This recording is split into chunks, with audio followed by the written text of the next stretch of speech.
invoked the spectacular 40th anniversary of the liberation of al-Qaeda with more determination to liberate the Golan and defeat terrorism. Syria says the reports circulated by the enemies that what is happening in Iraq is a revolution is nothing but part of a misleading campaign to partition Iraq. Iraqi troops carry out an air landing on Tikrit University, killing scores of terrorists.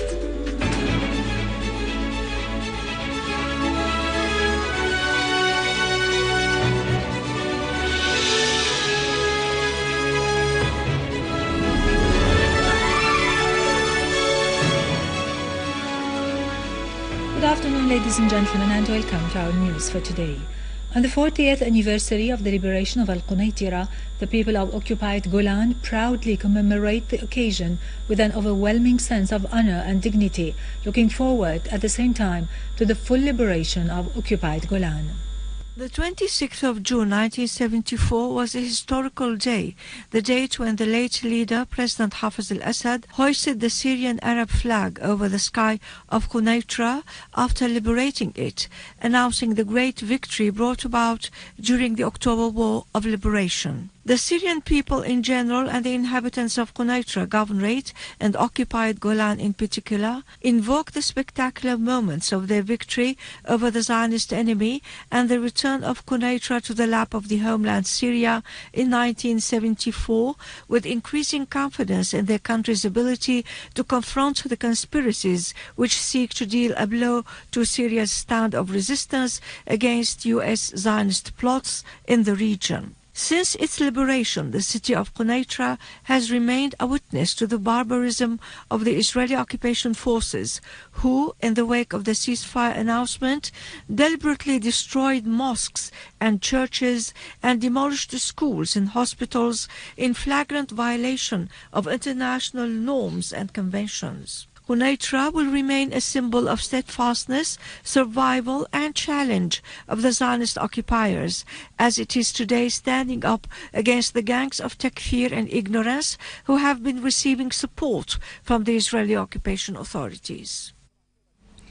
The Minister of Religious Endowments has said that news media reports circulated by the enemies to give the impression that what is happening in a specific area in Iraq is a revolution of the inhabitants of that area is nothing but a part of misleading campaign to distort the reality the whole area is living and cover up direct objectives which seek to partition Iraq and fragment its unity.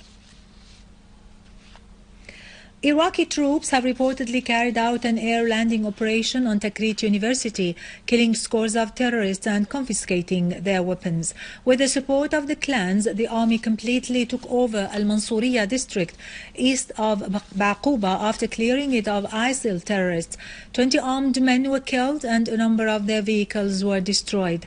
Several explosives and mortar shells were seized. A leader of ISIL and 4 other terrorists were also killed west of Al-Anbar.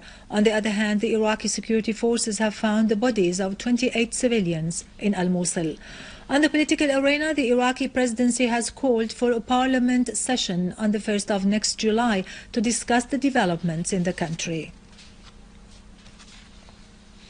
Within the framework of the regional stance in support of the Iraqi government against the terrorist organization known as the Islamic State in Iraq and the Levant, Iranian Assistant Foreign Minister Hussein Amir Abdullahian stressed that his country will back Iraq in combating terrorism, pointing out that Iran will send military equipment according to international regulations in case Iraq made such a request.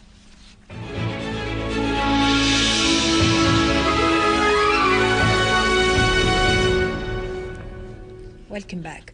Syria's permanent representative to the UN, Dr. Bashar al-Ja'fari, said that acknowledging the real causes of any humanitarian crisis and finding solutions to them represent the first step towards solving it.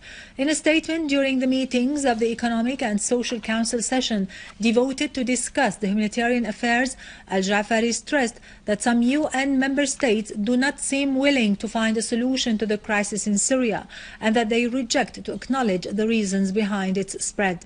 He clarified that some of these states are directly involved in fueling terrorism, pointing out that the economic measures imposed on Syria represent a major reason for the emergence of the humanitarian crisis in the country and caused it to be more aggravated in several areas. Finally, a suicide explosion took place yesterday night inside a hotel in al-Rawsha area west of Beirut, causing several injuries. The Lebanese National News Agency said that the explosion happened when Lebanese security forces broke into the hotel where two suicide bombers were staying, pointing out that one of them was immediately killed after throwing his explosive belt at the security forces, injuring three of them.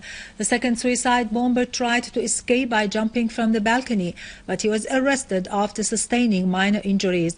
The two bombers were planning to blow themselves up at crowded areas, and news reports suggest that they may be affiliated with the terrorist Islamic State of Iraq and the Levant.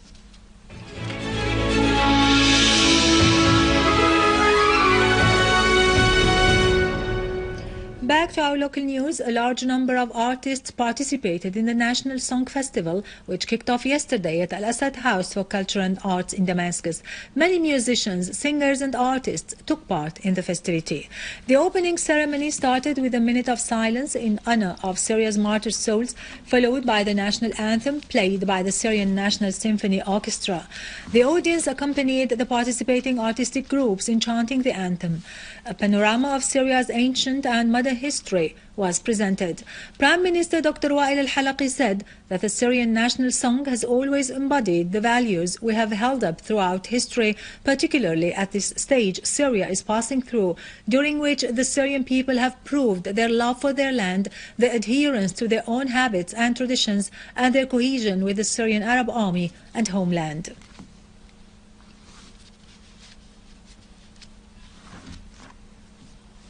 With this, we end our news for today. Thank you for watching. For more details about Syria and the region and to view this bulletin again, you can always visit our website in English, syriaonline.sy. Now to latest business and market news with Karun Kürkcan, but after a short